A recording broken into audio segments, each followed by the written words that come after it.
Кыргызстандын түштүк аймагында сел жүрүшү күтүлөт. Бул тууралуу өзгөчө Кырдаалдар министрлигинен билдиришти. Кыргызгидромет кызматынын билдирүүсүнө караганда, эртең 24 майда күтүлүп жаткан нөшөрлүү жаан-чачынга байланыштуу Ош жана Жалал Абад облустарынын тоолуу жана тоо этектериндеги райондорунда сел жүрүшү мүмкүн. Дарыяларда суунун деңгээли көтөрүлүшү күтүлөт.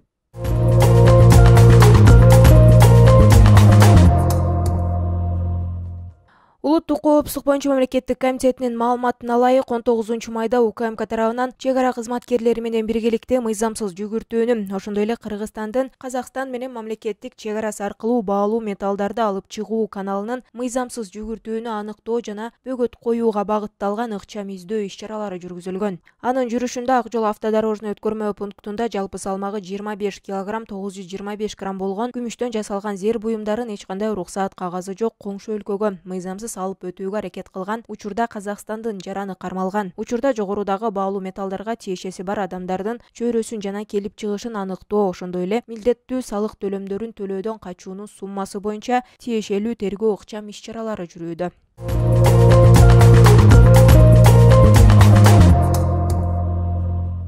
Ленин райондук акимчилиги Ош базарынын аймагында жана ага чектеш көчөлөрдө башаламан сооданы жоюу иштерин улантууда. Муниципалитеттен билдиришкендей, Ош базары соода борборунун айланасында Киев, Бейшеналиев, Кулиев, Токтогул көчөлөрү тазаланды. Рейдтин жүрүшүндө жол кайгуул кызматы тарабынан мыйзамсыз соода кылган бир урна 18ден ашык жеңилдетилген типтеги объектилер, кол араба, мамылар, кол чатырлар, столдор алынды. Ошондой эле башаламан соода менен алектенген жарандарга карата протоколдор түзүлдү.